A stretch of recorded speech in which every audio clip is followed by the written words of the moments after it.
해법을 찾는 토론 이슈엔 직설 시작합니다. 윤석열 정부의 초대 국무총리로 한덕수 전 총리가 지명됐습니다.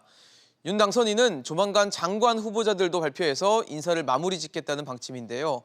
차기 정부에서 거대 야당이 되는 더불어민주당은 송곳 검증을 예고하면서 여야의 치열한 공방이 예상되고 있습니다. 정치권 상황 지금부터 짚어보겠습니다.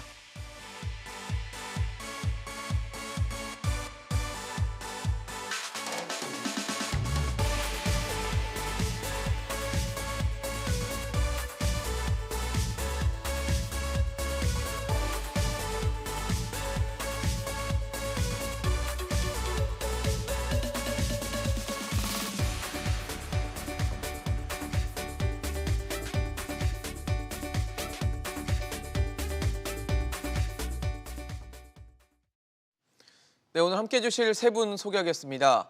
동국대 행정대학원 김종욱 대우교수, 국민의힘 이수희 당협위원장, 김수민 시사평론가 나오셨습니다. 어서 오십시오. 네, 안녕하세요. 네, 차기 정부의 새 국무총리 후보자로 한덕수 전 총리가 지명됐습니다.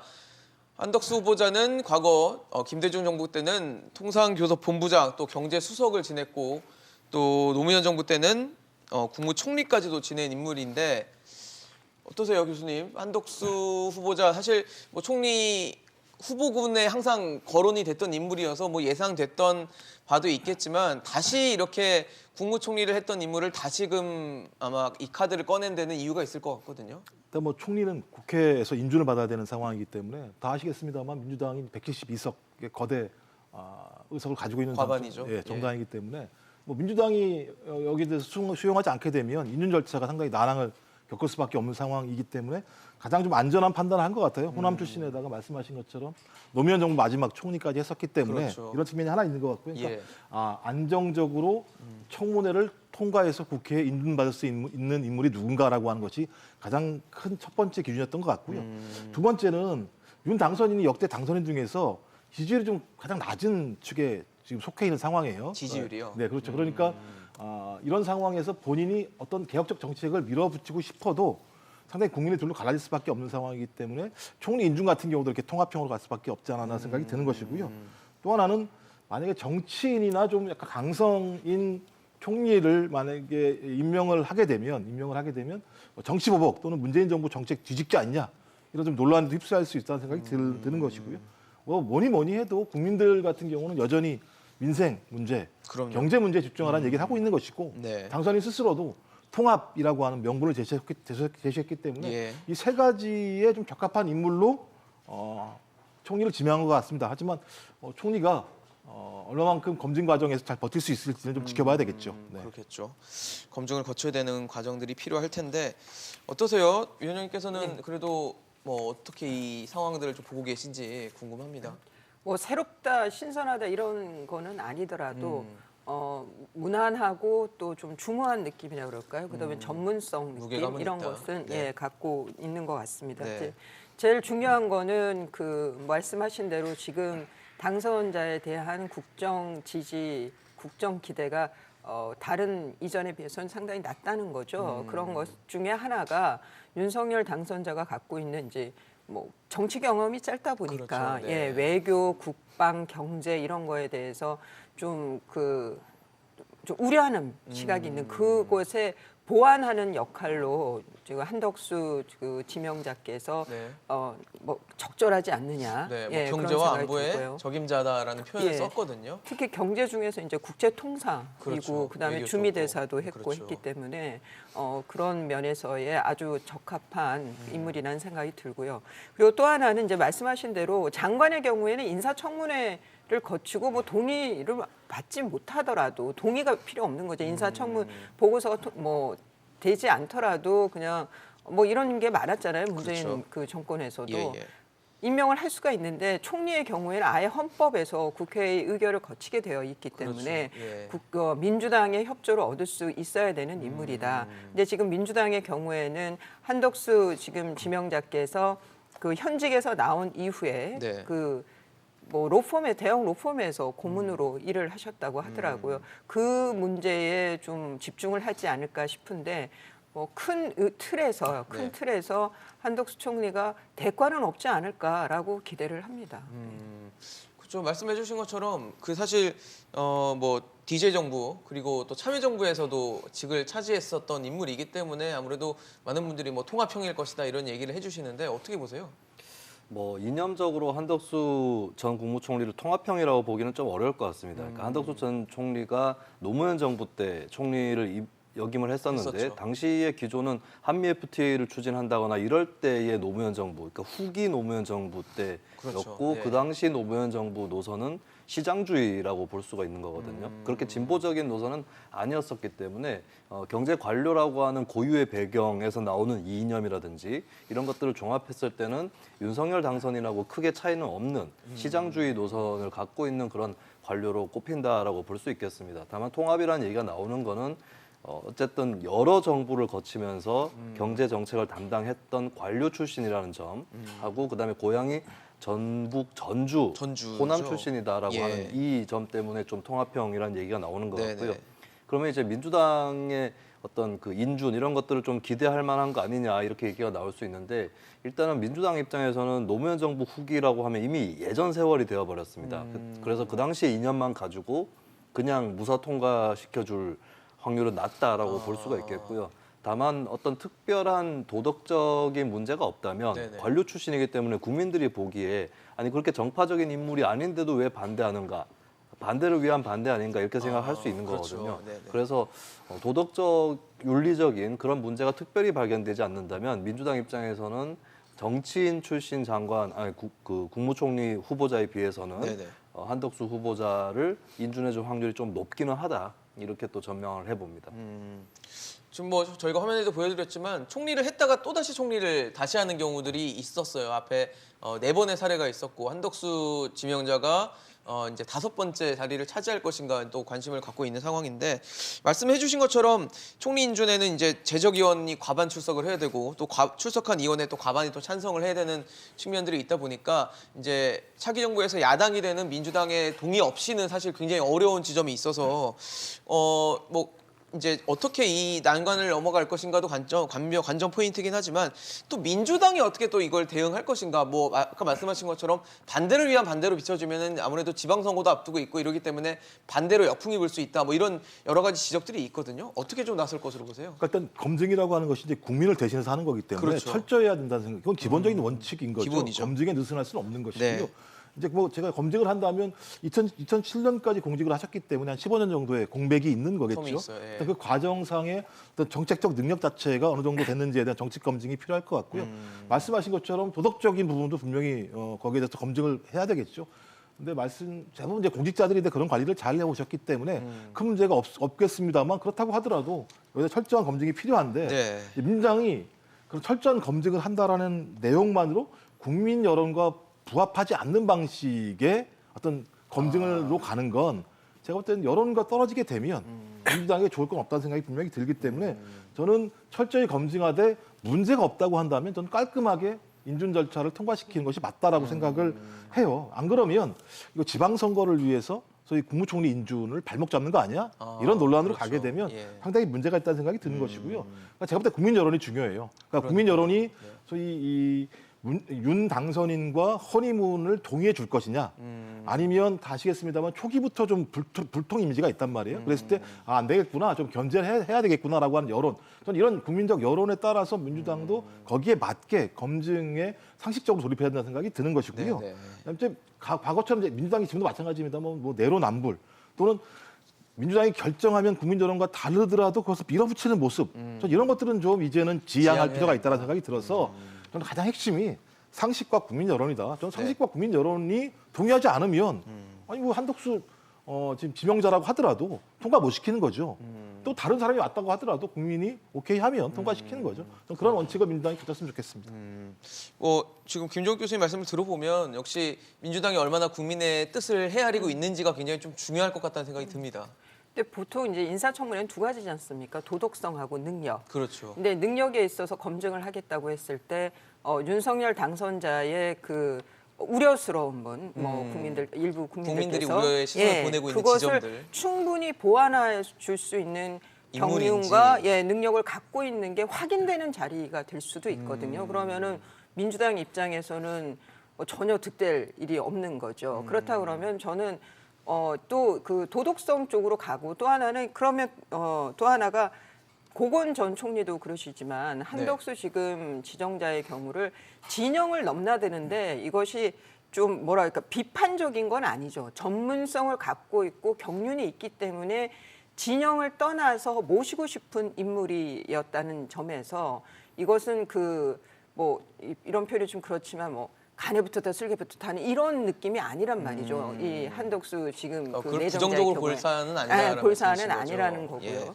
그리고 또 하나 이제 전문성인데 도덕성인데 네, 도덕성. 도덕성의 경우에도 지금 이제 그 나오는 게 간간히 나오는 말은 그 고문료 이런 얘기예요. 그게 네. 아까 로펌 한번 얘기하셨어요. 이전에 그런 일들도 있었죠. 예. 그 변호사 출신들의 경우에 아주 너무 고액의 수임료 때문에 그 낙마되는 경우들이 있었는데 그건 총리는 아니지만 네네. 대법관이었지만 그러면은 그런데 요즘에는 조금 분위기가 다른 것 같아요. 이거는 국민의 여론이 이제 어떻게 움직이냐에 봐야 되겠지만 고부가가치 아니면 아주 고도의 전문성을 갖고 있는 자문을 해주면서 어떤 상당한 고액의 자문료를 받았고 그거를 성실하게 세금 신고를 했고 그렇다라고 하면은 크게 문제될 것이 없다. 그거는 요즘에 특히 젊은 세대들은 자기 능력에 맞춰서 그런 성과급이라든가 어떤 그 보수를 받는 거에 대해서는 전혀 그 문제를 삼지 않는 것 그렇죠. 같아요. 능력만큼 단순히 받는 액수 것이다. 크기를 가지고는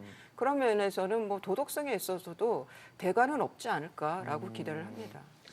그렇죠. 사실 지금 코로나 상황은 여전히 유효한 상황이고 국민들 아직도 힘든 시간을 보내고 있는 상황이기 때문에 아마 국무총리에 대한 기대감이 있을 거고 민주당도 그 부분에 대해서 어떻게 또 검증을 할 것인가 또 지방선거라는 게 있기 때문에 굉장히 이런 상황들이 민주당의 입장을 좀 확실하게 가져가야 되는 이유가 아닌가라는 생각이 들거든요. 어떻게 보세요? 네, 대통령 임기는 5월 10일부터 시작을 하고 그렇죠. 지방선거는 6월 1일에 맞아요. 직면을 해 있는 상태입니다. 예. 그 상태에서 민주당의 솔직한 심정은 백지에서 보자면은 통과시켜주고 싶다는 심정이 좀 강할 겁니다. 괜히 싸움을 만들어가지고 시간을 끌고 이러다가 그 문제가 지방선거로 옮겨 붙을 때 민주당한테 굉장히 좀 난감한 일이 벌어질 수 있는 거거든요. 발목 잡기식에 비춰질 수도 그렇죠. 있는 그리고 거죠. 한덕수 후보자를 지명한 것 자체가 이게 인터넷 용어로 어그로를 끈다라고 하죠. 그러니까 네.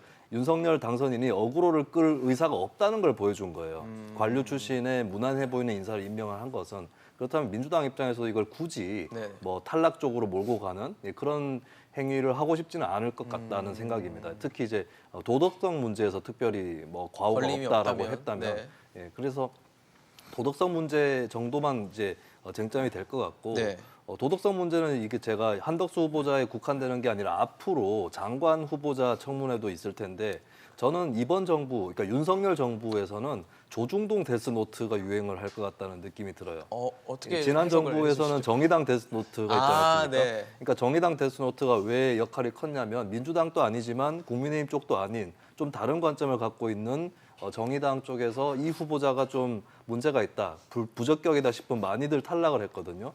이번에는 이제 오히려 조중동 쪽에서 이 사람은 문제가 있다라고 해버리면 보수 진영 내부에서도 문제가 있다라고 하는 그 그런 인사로 식의 인식이 꼽히는 됩니다. 그런 게 있기 때문에 저는 한덕수 국무총리 후보자 청문회를 필두로 해서 조중동 쪽의 반응도 굉장히 흥미로운 포인트가 될 거다. 윤석열 정부에서는 네네. 그런 말씀을 한편 또 드립니다.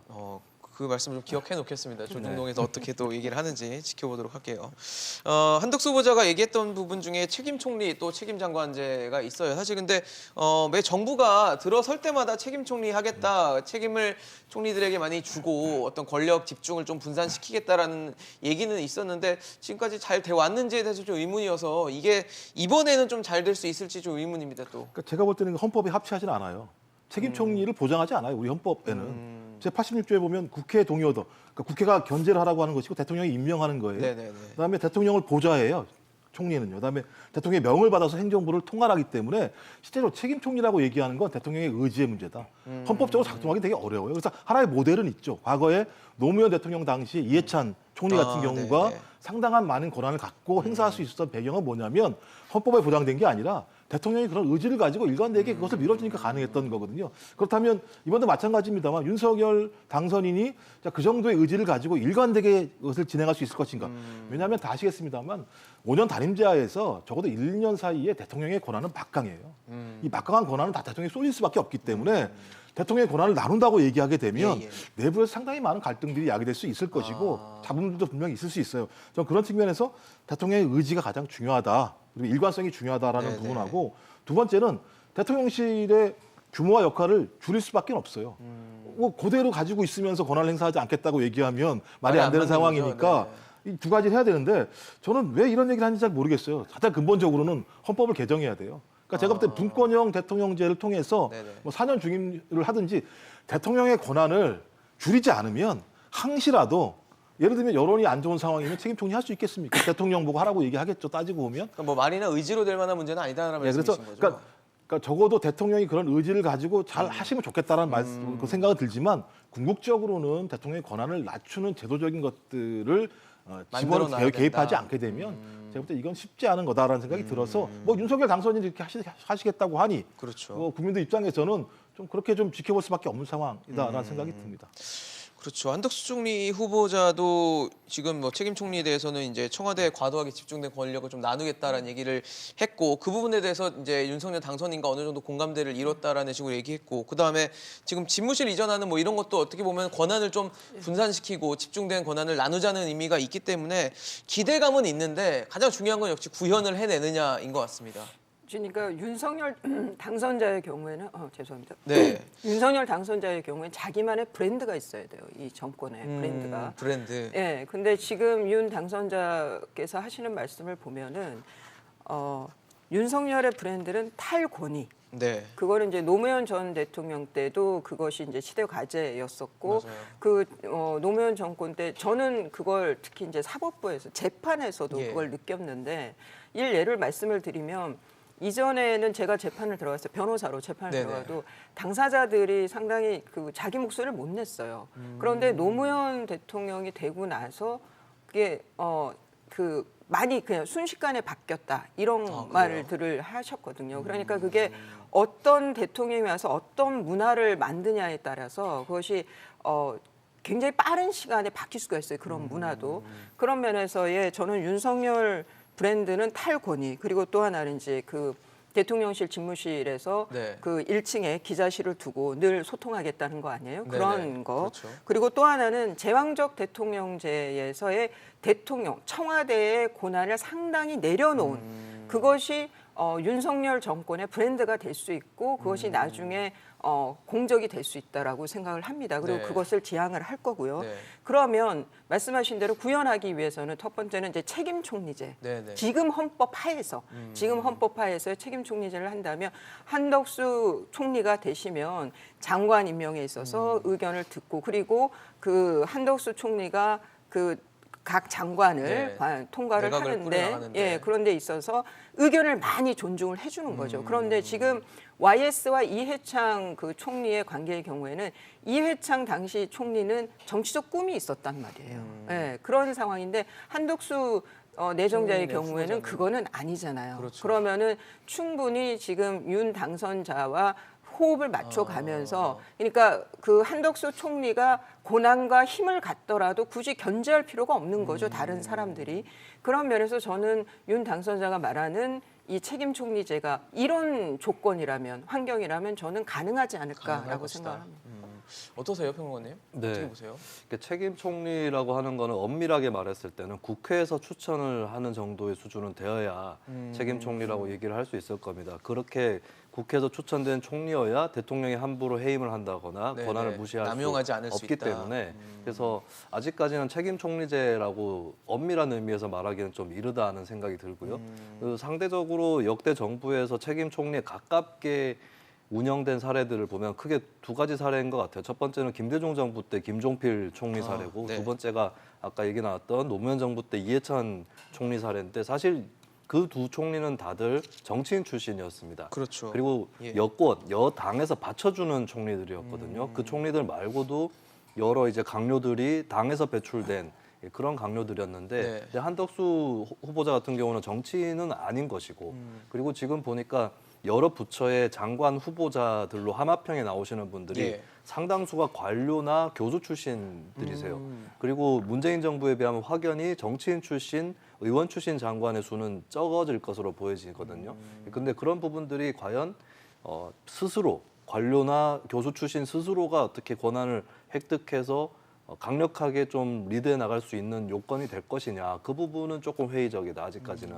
그래서 일단 첫 번째 윤석열 정부의 일기 내각으로 봤을 때는 책임 총리, 책임 장관 내각이라기보다는 전문가형, 테크노크라트형 내각에 가깝지 않을까 그렇게 보여지고, 저는 책임 총리제를 시행을 하고 싶다면 바로 지금 해야 될 이유는 없지만 2024년 총선 전에 이 총선 결과로 구성되는 국회 추천을 받아서 총리를 임명하겠다라고 하면 저는 그때부터는 책임 총리가 된다라고 생각을 하거든요. 그래서 그걸 좀 준비하는, 윤 당선자가 실제로 할 의향이 있다면 한 2년 정도를 그걸 준비하는 기간으로 좀 삼아야 될 것이다라고 하는 것이고, 이 책임 총리나 책임 장관제에서 중요한 것은 정당 국회 역할이라는 거를 네네. 다시 강조를 드립니다. 왜냐하면 그렇게 되지 않으면 대통령의 권한을 축소, 대통령 비서실의 권한을 축소한다는 것이 관료주의로 흐르는 그런 위험이 있기 때문에, 그래서 정당과 국회의 역할을 강화하는 이 밑그림을 좀 당선인이 숙고를 할 필요가 있겠다라고 생각합니다. 그런 장치들을 만들어 나갈지가 좀 중요한 관전 포인트가 되겠네요. 사실 지금 앞서 말씀을 주셨지만 권한을 좀 덜겠다, 권한을 나누겠다라는 측면에서 시작이 됐던 것 중 하나가 이 집무실 이전입니다. 집무실 이전 뭐 시작부터 굉장히 마찰이 있었고 갈등이 있었는데 최근 들어서는 실무 협의가 원만하게 좀 마무리될 수 있다라는 얘기도 나오고 있고, 이제 국무회의에서 윤석열 당선인 측이 요구했던 496억 원의 총액은 아니더라도 일정 부분 좀 처리를 할 수도 있다는 얘기가 나오는데, 그러다 보니까 이제 뭐 인사 문제는 아직 좀 뜨거운 감자가 돼 있지만 이런 문제에서 어떤 신구 권력과 갈등이 좀 해소되는 거 아니냐 이런 기대감도 있거든요. 제가 볼 때는 해소될 수 있을지 잘 모르겠어요. 아, 의문인가요? 왜냐하면 제가 볼 때는 인수위나 국민의힘 또는 윤핵관이 좀 그만 좀 발언했으면 좋겠다는 내용들이 꽤 있어요. 제가 볼 때는. 그러니까 다 아시겠습니다만 가장 먼저 시발이 된 게 어떤 거였냐면, 대통령과 당선인이 회동하기 전날 윤핵관리로 불리는 권성동 의원이 사명권, 인사권 문제를 제기했어요. 그러니까 대통령 권한에 대한 상황에 대해서 아무런 권한도 없는 분이 공개적인 석상에서 이 두 가지 문제를 제기해서 가이드라인을 제시했어요. 그러니까 그 다음날 회동 못했죠. 따지고 보면요. 네네. 그다음에 두 분이 만나서 뭔가 좀 봉합되는 것 같았더니 그 다음번에 누가 문제 제기했냐면 인수위 부대변인이 소위 공적 관리가 되고 있는 민간기업 사장 선임 하나를 툭 집어내가지고 그것이 문제가 있는 것이냐 얘기를 했어요. 청와대는 여기에 대해서 뭐 아무런 관여한 바가 없다고 얘기했는데 이걸 모렴치까지 제기를 한 거죠. 제가 볼 때는 윤 당선인이 제기했던 게 뭐냐면 헌법과 법률에 입각해서 통치하겠다고 얘기를 했었습니다. 네. 근데 헌법과 법률에 의하면요, 5월 9일까지 인사권, 사명권, 군 통수권 다 현직 대통령한테 있는 거예요. 지금 제기하고 있는 건 뭐냐면 5월 10일 이후에 벌어질 문제에 대해서 예를 들어 협조를 당부하고 협조를 부탁하는 거잖아요. 근데 제가 볼 때는 지금 협조를 당부하고 부탁하는 게 아니라 네네. 우리 방식대로 해라고 얘기하면서 현직 대통령의 권한에 대해서 계속 예를 들면 가이드라인이나 제약을 가하고 있다고 생각이 들기 때문에 저 이런 방식으로 하게 되면 국민 여론 자체가 계속 뭔가 갈등이 있는 거 아니야라고 생각할 수밖에 없는 거죠. 네네. 전 그렇다면 좀 포괄적으로 인사 문제와 관련해서 협조를 요청하는 것으로 끝나야 돼요. 네. 전 놀랐어요. 인수위 부대변인이 이렇게 특정한 민간 기업 사장 선임에 대해서 공개적으로 청와대에서 모렴치라고 제기한 적이 있었나? 전 이 정도면 제가 볼 때 싸우자는 얘기죠. 다르게 어떻게 해석할 수가 있겠어요. 그러니까 이렇게 하게 되면 계속 갈등은 반복될 수밖에 계속갈 없다. 수밖에 없다. 그러니까 현재 있는 대통령의 권한을 인정하되 적어도 많은 국민들이 선택한 차기 정부를 위해서 협조를 당선인들이 제기하는 방식으로 협조는 부탁할지언정 거기에 저렇게 일일이 브레이크를 걸게 되면 네네. 제가 볼 때는 갈등이 봉합될 수가 없겠죠. 좀 어렵다라고 보시는 거라고 좀 해석이 되네요. 어떻게 보세요, 위원장님? 뭐 얘기 나오는 거로는 용산 이전하는데 한 300억 정도는 뭐 예비비로 예비비를. 예, 300억 정도는 국무회의 상정하지 않겠느냐라고 예. 얘기를 하는데, 그 300억이면은 완전히 이전은 어려운 거죠. 그렇죠. 5월 지금 10일 뭐 전에. 예상으로는 500억 가까이 되니까. 예, 그러니까. 그래서 아마 뭐 통이동에서 좀 직무를 하면서 이전이 되지 않을까, 이동하지 않을까 이렇게 생각이 단계적으로 듭니다. 좀 될 가능성이 높겠네요. 예, 그런 것 액수로는. 같습니다. 근데 아쉽지만 그래도 이렇게 진전이 됐다는 것은 그나마 좀 고무적인 것 같고요. 지금 우리 교수님 말씀하신 대로 좀 그 공개적으로 서로 뭐 일종의 좀 감정 싸움처럼도 비춰질 수 있는 국민들께는 네. 그런 언사들이 서로 주고받아지는 거는 적절치 않은 것 같습니다. 뭐 그러니까 바닥에서의 여론을 봐도 좀 피곤하다 이런 생각 국민들이 좀 말씀들을 보기에는. 하시는 것 예. 같아요. 근데 지금 대우조선 사장의 경우에는 이제 대우조선이 그냥 민간 기업이라고 보기에는 공적 자금이 많이 투입이 된 기업이라는 거죠. 그리고 사는이 통상 대주주고. 예, 네. 통상 이것을 뭐 사장 이런데 이제 청와대 입김이 들어간다는 거는 그거는 적절하지 않은 게 맞는데 이것 굳이 지금 정권에서 이렇게 임명을 했어야 하느냐. 예. 라는 면에 있어서는 저는 뭐 당선인 측에서 불만 내지는 문제 제기하는 것에는 저는 적절하다고 보입니다. 그것이 다만 언사가 거칠었던 표현 자체가 면은 좀 표현이 그렇고. 거칠었던 문제인 거고요. 그래서 왜 이 지금 그 청와대가 이렇게 예. 소위 알박기라고 하는 말을 들어가면서까지 또 그리고 뭐 의상비라든가 이런 거 있어서 이렇게 좀 고집 부리는 모습을 보이는지 그거는 안타깝습니다. 좀 스무스하게 연착륙으로 갔으면 좋겠는데요. 네. 예. 다른 것보다는 뭐 국민들이 보는 피로감들이 좀 있기 때문에 이게 어떻게 될지 좀 궁금한 상황인데 저희는 안철수 위원장 얘기도 좀 해보려고 해요. 지금 이제 어쨌든 인수위원회는 이제 5월 9일까지 이제 가동이 되는 거니까 그때 이제 안철수 위원장이 뭐 소임을 끝내면 이제 당으로 좀 복귀를 하겠다라고 해서 안철수 위원장도 뭐 국무총리 후보자로 계속 후보로 계속 거론이 됐었다가 이제 그런 부분은 접어졌는데 당으로 돌아가겠다. 아무래도 뭐 차기 대권을 또 염두에 둔다면 어떤 지지 기반 만들고 이제 합당 과정에서의 어떤 그런 부분들이 필요하기 때문이다라는 얘기가 있는데 이런 부분들이 혹시 국민의힘과 국민의당의 어떤 합당에 영향을 혹은 악영향을 줄 수 있는 부분이 된다 보십니까? 현재 상황에 이르러서 합당을 무르기는 거의 불가능하다라고 보고 계속 그럴 만한 얘기됐으니까요. 요인도 별로 없다고 봐요. 그러니까요. 네, 일단은 합당을 하면서 안철수 위원장 입장에서는 이제 국민의힘의 기존에 있었던 사람들 가운데서 자기 지지 기반이 될 만한 사람들을 찾는 그런 행보를 할 것으로 보이고 일단 국무총리 후보자는 왜 자청하지 않았느냐 네네. 이 부분부터 생각을 해보면 이제 대선 도전의 공식 같은 게 있습니다. 한국의 대통령 선거 역사를 보면 국무총리 출신의 대통령은 나온 적이 없었죠. 없다. 그 현 정부하고 차별화되지 않는 정치인은 여당 정치인이라 할지라도 대선 후보까지는 모르겠으나 대선을 이제 승리로 대권을 이끌고 쥐지는 못한다. 이끌어가는 건 네, 어렵다라고 하는 쉽지 않다. 것이고 그렇게 본다면 안철수 위원장이 국민의힘 당권에 도전할 거냐 이 부분에서도 다 도전하지 않을 공산이 꽤 커 보입니다. 국민의힘 당권도요? 네, 그러니까 후보 국무총리나 입각을 하지 않기 때문에 그러면 당 대표에 도전하는 거 아니냐 이런 그러니까요. 관측이 좀 유력하게 나오기도 네네. 했지만 당 대표를 맡는다는 것도 사실 그 정부하고의 차별성이라든지 이런 부분하고는 좀 맞지 않는 부분이 있는 것이고 그리고 최근에는 정당 정치의 일종의 트렌드가 대선과 당권의 분리입니다. 네네. 예, 그런 것들을 감안했을 때는 당권 도전도 하지 않을 공산이 높다. 그리고 당권 도전을 하더라도 당 내에서의 세력이 약하기 때문에 예, 그것은 패배로 이어질 공산이 높거든요. 아. 그렇다면 제가 봤을 때는 어떤 직위라든가 이런 것들보다는 여당 비주류의 길을 일단 걸어가지 않을까. 예, 그렇게 전망이 되고 이번 대선 결과가 민주당과 국민의힘 간의 박빙 승부가 났기 때문에 그렇죠. 안철수 위원장이 바라볼 수 있는 전략적 고지 이런 건 어떤 것이냐. 네. 결국에는 국민의힘에서도 중도 실용에 가깝고 색깔이 좀 연한 사람이 나가야 민주당을 이길 수 있다. 이 논리로 아마 승부를 하지 않을까 싶어요. 그리고 그 논리로 승부를 하려면 아까 말씀드렸다시피 국무총리나 당대표를 안 하는 게 도움이 될 수도 있다. 예, 그 길로 갈 수도 있다는 전망을 해봅니다. 근데 사실 나중에 뭐 아직 대선은 이제 많이 남았지만 대권에 도전을 하게 되면 당내 경선을 또 넘어야 되고 이런 부분들이 있었을 때는 지지 기반을 만들어 놓는 게 더 맞지 않냐라는 해석들도 있거든요. 어떻게 보세요? 그러니까 지지 기반을 만드는데 당 대표라든지 이쪽에 도전하지 않으면서도 만들 수 있는 방법이 있는 것이죠. 대표를 하지 않으면서 예를 들면은 이제 민주당의 이재명 상임고문 같은 경우도 네네. 당 대선 후보가 됐지만 그 전에 당 대표를 맡는다거나 이런 것은 없었습니다. 물론 일종의 비주류였죠. 단체장을 맡기는 예, 했었지만 그래서 근데 안철수 위원장 같은 경우는 이재명 상임고문보다는 정치를 좀 일찍 이렇게 두각을 나타내서 시작을 했었고 그렇기 때문에 뭐 지방자치 단체장이라든지 이런 것들 내다보기보다는 네네. 일단은 뭐 당 내에서 중도 실용에 가까운 사람들을 규합을 한다든지 그리고 2024년 총선 정도는 국회의원에 재도전을 해보려고 할 수 있겠죠. 하지만 굳이 뭐 국무총리나 입각이라든지 당 대표 이쪽을 노리지 않고 대선으로 직행하는 그런 행보를 할 가능성이 높다. 그리고 당 대표 선거에 나갔는데 만약에 패배를 하게 되면 대선 후보 주자군에서 조기 탈락하는 효과가 나올 수도 있습니다. 그런 걸 감안했을 때는 별 자리 없이 그냥 갈 확률도 굉장히 높다. 이렇게 전망을 해봅니다. 교수님은 어떻게 보십니까?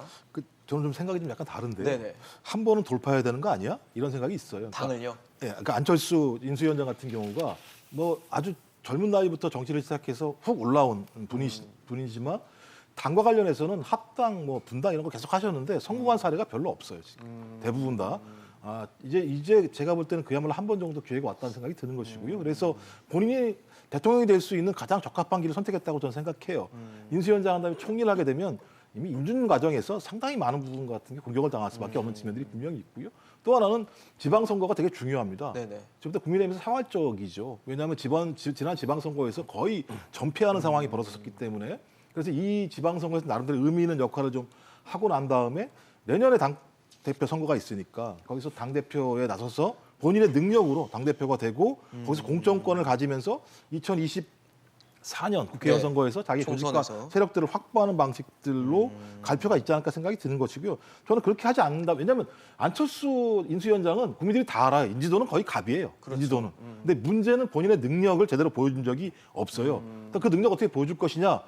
본인 스스로 판단했겠죠. 총리로서 그것을 보여줄 거냐, 아니면 정치적인 행위로 보여줄 거나 생각을 했는데 본인은 이제 정치적 행위를 선택했다면 저는 국민의힘에 들어가서 본인의 능력을 보여주겠다는 거 아니겠습니까?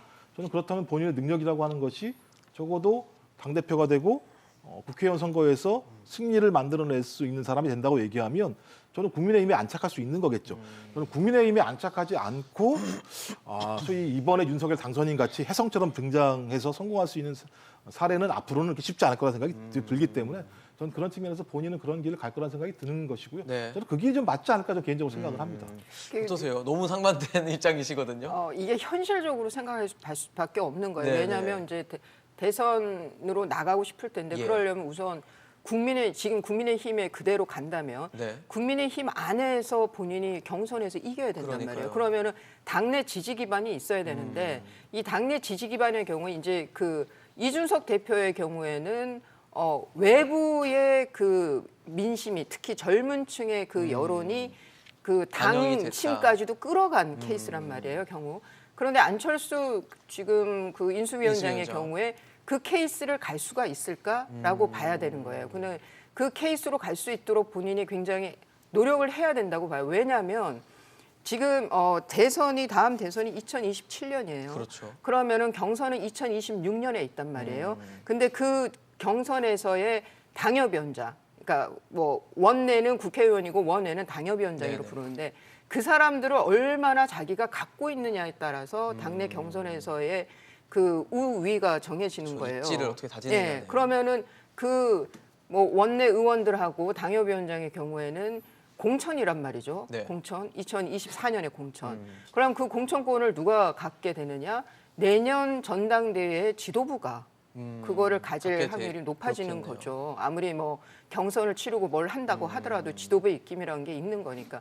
그러면 안철수 인수위원장 입장에서는 대선을 바라보는데 당내 지지 기반을 위해서는 내년에 당 지도부에 어떻게든 본인이 직접 가든 아니면 본인의 대리인이 될 만한 사람이 도전을 할 수 있어야 돼요. 그러면은 가장 그 가능성이 높은 건 본인 아니겠습니까? 그러면 이준석 대표의 케이스대로 네. 예, 일반 여론을 끌어가면서 당심을 끌어가는 그 방법을 한번 도전을 해보지 않을까라는 생각을 해봅니다.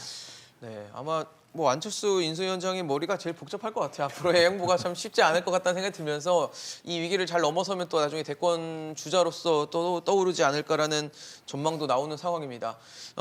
가장 중요한 건 지금 코앞에 닥친 건 지방선거예요. 지방선거 이제 6월 1일이고 6월 1일이기 때문에 사실 거의 4월, 5월 2달도 안 남은 시간인데 지방선거 중에서도 대구시장, 경기도지사도 굉장히 뜨거운 곳 중 하나였고 이번에 또 뜨겁게 달아오르고 있는 곳이 대구시장인데 대구시장의 홍준표 의원 또 김재원 전 최고위원 또 유영하 변호사가 출마 선언을 했습니다. 유영하 변호사는 이제 박근혜 전 대통령의 법무대리인을 했던 인물이기 때문에 이 부분이 어떻게 또 영향을 줄지, 또 박근혜 전 대통령이 뭐 후원회장 맡기로 했다 뭐 이런 얘기가 있으니까 이른바 요 박심을 등에 업는 거 아니냐 이런 얘기가 있는데 어떻게 보세요? 대구시장 선거 어떻게 네. 펼쳐질까요? 저는 유영하 변호사 등판으로 가장 유리해진 사람은 홍준표 의원이다. 아 그래요? 라고 생각합니다. 네. 그러니까 사람들이 많이 착각을 하실 수 있는 게 대구 지역 지역민들 입장에서 굉장히 기분 나쁜 얘기들이 계속 언론으로 나가고 있거든요. 대구는 무슨 보수의 심장이다, 아. 뭐 친박의 어떤 성지다 이런 네, 식으로 네. 표현을 하고 있는데 뭐 예를 들면은 박근혜 전 대통령 자택에 있는 대구시 달성구는 대구 지역에서도 국민의힘 지지율이 가장 낮은 지역입니다. 달성군 지역이. 예, 그리고 대구 시민들이라고 해서 다 보수를 지지하는 것도 아니며 그렇죠. 그리고 대구에 계시는 보수 시민들이라고 예. 친박은 아닙니다. 그렇죠. 예, 박근혜 전 대통령의 탄핵에 대해서 찬성하셨던 보수 성향 시민들도 꽤 계시고 그리고 반대하셨던 분이라 할지라도 박근혜 전 대통령에 대한 피로감이나 이런 것들이 세신 분들이 꽤 있거든요. 그래서 저는 유영하 변호사가 소위 박심을 등에 업고 가면 경선에서는 어느 정도의 표는 나올 거라고 생각합니다. 아. 근데 그 표가 김재원 최고위원이라든지 이런 홍준표 엄친박 의원이다. 의원의 인사의 아, 네. 표를 잠식할 뿐이지 예, 더 이상 확장성은 없다라고 아. 보여지는 거거든요. 국민의힘의 전통적 지지층에서도 우리가 박근혜 그림자 안에 있는 유영하 변호사를 내서 어떤 표심의 저하를 불러오느니 그렇게는 하지 않는 게 좋겠다 이런 생각들을 하기 마련일 것이다. 그렇다면 결국에 저는 김재원 최고위원하고 출혈이 있는 경쟁을 할 뿐이지 네네. 외연 확장성이나 이런 것들을 갖기는 어려울 거다. 그럼 그리고 결국 홍준표 의원이 그렇죠. 왜냐하면 이 경선에서도 여론조사 경선은 도입이 될 것이고 네네. 여론조사에서 국민의힘 지지층 아닌 응답자는 걸러낸다거나 이런 것들은 없을 확률이 높거든요. 그렇다면은 국민의힘을 지지하지 않는 시민들까지 여론조사 경선에 어느 정도 개입을 할 수가 있는데 그 시민들은 아무래도 인지도가 큰 홍준표 의원을 좀 지지하는 경향이 있습니다. 네. 예, 그런 의미에서 저는 이번에 유영하 변호사의 등장이 그렇게 경선판을 흔들어 놓을 수는 없을 것이다라고 보고 박근혜 전 대통령도 생각을 잘 해야 될 것이 네. 유영하 변호사를 앞세워서 경선에 뛰어들게 됐다가 결과가 좋지 않으면 박 전 대통령도 타격을 입는 거거든요. 예, 그런 의미에서는 좀 현실 정치에서는 뒤로 물러나 있는 것이 좋을 것이다라는 생각이 듭니다. 저는 김수민 평론가님 이제 그러니까 지금 유영하 변호사의 저 모든 얘기가 박근혜 대통령이 이래 했다라는 말을 100% 믿을 때는 그렇게 이제 대통령께서 신뢰할 수 있을 근데 것인가? 저는 너무 삐딱하게 보는지는 몰라도 네. 박 전 대통령의 진위가 확인이 안 돼요. 다 그냥 유영하 변호사 입으로 입을 통해서 나오는 얘기란 나오는 말이죠. 거죠. 물론 네. 후원회장을 만일 맡으시고 그걸 등록하기 위해서는 뭐 인감 증명서나 이런 걸 본인이 직접 떼야 돼요. 그리고 인감 도장도 필요하고 이러니까 뭐 그런 거에 대해서는 뭐 의심할 거는 아닌데 네네. 정말 박근혜 전 대통령께서 어떤 걸 원하시고 그것이 당신의 전직 대통령으로서 그리고 뭐 탄핵이 있었고 또 네. 최순실 사건까지 다 있었던 이 상황에서 과연 실망을 드렸다 이런 말씀도 하셨단 말이에요. 퇴원하면서 물론 뭐 작은 힘이나마 보태겠다, 뭐 대구의 발전 이런 좀 정치적인 의지가 있는 말씀도 하셨지만 네. 그래서 저는 이게 유영하 변호사 입으로 계속 나오는 이런 것이 네. 상황이 썩 바람직하지 않다는 생각을 하고요. 그리고 이런 것이 혹시라도 지금 초박빙으로 가는 수도권 지방선거에 네네. 어떤 영향을 끼칠까? 아. 만약에라도 중도층들의 외면하는 그런 결과가 될지는 않을까라는 여파를. 우려도 합니다. 예. 교수님께는 저것 좀 여쭤보고 싶습니다. 지금 뭐 저희 경기도 굉장히 후끈 달아올랐고 대구도 지금 어쨌든 후보군들이 발언이 계속 나오면서 뭔가 관심을 갖고 있는 지역인데 서울시가 좀 시들해요. 사실 송영길 전 대표가 민주당에서 일단 서울시장 출마하겠다라고 공식 선언했고 현 시장인 오세훈 시장이 일단 4선 도전을 이미 뭐 사실상 예약을 해놓은 상황이기 때문에 그런 상황에서 어떤 이 구도 이런 것들이 앞으로 어떻게 영향을 좀 미칠지 봐주시면 좋을 것 같습니다. 일단 뭐 송영길 전 당대표 같은 경우는 출마 선언을 했으니까 경선이 벌어지겠죠. 어떤 그렇겠죠. 형태로든지 뭐 예. 안 나오게 된다면 제가 볼 때는 뭐 경선이 안 될 수도 있겠습니다만 내부 같은 경우 송영길 전 당대표 출마에 대해서 좀 감론을박이 분명히 있는 상황이니까요. 다 아시는 뭐 것처럼 백의종 뭐, 군에 대한 얘기가 그러니까 있죠. 선거가 끝난 지 몇 달도 안 됐는데 그 선거 패배의 수장인 당대표가 서울시장 선거에 나오는 것이 맞겠느냐 이런 논란들이 분명히 있습니다. 예. 근데 문제는 서울시장 선거가 쉽지 않죠. 다 아시겠습니다만 부동산 민심을 통해서 정권 심판의 바람이 불었던 가장 중요한 핵심적인 지역이 서울시였고요. 네. 이번 대선에서도 서울시에서 상당히 많은 격차로 졌기 때문에 네. 그 부분과 관련해서 경쟁력 있는 후보를 누구를 낼 것인가 가장 중요한 거죠. 그러니까 송영길 전 당대표 같은 경우 뭐 말씀하신 것처럼 서울에 정치적 근거지를 둔 것은 아닙니다만 아니죠. 적어도 부동산 정책과 관련해서 중도적인 입장을 가지고 있었고 뭐 5선 국회의원에다가 광역자치단체장을 했었고 그렇죠. 당대표까지 했다고 얘기하면 제가 볼 땐 전국적 정치인이라고 보는 게 맞아요. 뭐 그렇기 때문에 서울 시민들 중에서는 왜 서울에 연고가 없는 분이 나왔겠냐 이렇게 얘기할 수 있을지 모르겠습니다만 뭐 그렇게 따지면야 뭐 경기도의 유승민 전 의원 같은 경우도 마찬가지 케이스인 거죠. 적어도 박빙의 상황이라고 얘기하면 내부에 갑론을박이 있을 때에는 다른 대안이 필요해요. 그러니까 누군가 나오면 승리할 수 있는지 없는지에 대한 것이 있어야 이 두 가지가 논쟁이 될 수 있는데 제가 볼 때 뭐 서울 지역에 있는 일부 의원들 같은 경우 이 부분과 관련해서 부정적 여론이 있었다고 얘기하는데 이분들은 대안을 제시하지 않으세요. 제가 볼 때 대안이 없을 때는 대안이 방법이 있어야 없어요. 된다. 있는 대안을 가지고 가서 저희 국민들, 서울 시민들에게 여쭤보고 저 정책적 내용과 방향을 가지고 네네. 거기서 표를 얻는 수밖에 없다는 생각이 들기 때문에 저는 그래서 송영길 전 당대표가 경쟁력이 없다고 생각하시는 서울 지역에 있는 정치인들은 좀 나오셨으면 좋겠어요. 나와서 경쟁하시면 되잖아요. 근데 그것도 안 말로만 하면서 하지 말라는 말씀이시죠. 그렇죠. 왜냐하면 네. 저는 그 정도의 어떤 시민에 대한 책임성이 없으면서 네. 비판을 하는 건 상당히 제가 볼 때는 좀 부적절하다는 생각이 들기 때문에 저는 그런 움직임이 있어요. 좀 국민들이 보면 열심히 하겠구나. 서울시장 선거 나와서 적어도 승리하겠다는 생각이 있구나라고 하는 것들을 믿지 않을까 생각이 들어서 저는 그렇게 가는 것이 맞지 않을까 생각이 듭니다. 평론가님 어떠세요? 짧게 좀 네. 여쭤보고 싶습니다. 서울시장 선거. 네, 송영길 전 대표 출마가 매기 효과를 불러일으킬 거냐 이 얘기가 있는데 실제로 매기 효과는 실제로는 없습니다. 그러니까 그래요? 뭐냐면 매기 네. 효과는 하나의 전설인 거고 아. 청어가 있는데 매기를 넣어두면 네. 청어들이 다 스트레스 받아서 죽습니다. 네.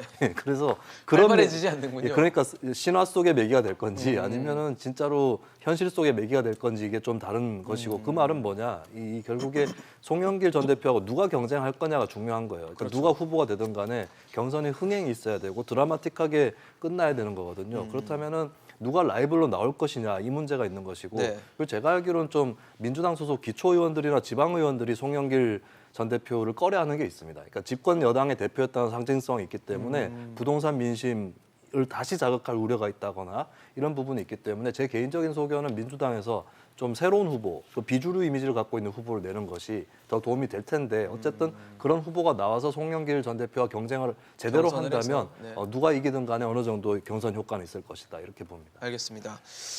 일단 한덕수 국무총리 후보자가 차기 국무총리 후보자로 지명이 된 상황입니다. 이후에 장관 후보자들도 한 명 이제 지목이 되고 나올 텐데 과연 윤석열 정부가 그리는 그림이 어떤 것인지 그리고 정말 무거운 권력을 내려놓고 분산시키는 효과를 가져올지 지켜보도록 하겠습니다. 오늘 김종욱 교수, 이수희 당협위원장, 김수민 시사평론가와 함께했습니다. 이슈 인젝션 오늘 준비한 소식은 여기까지입니다. 지금까지 시청해주신 여러분 고맙습니다.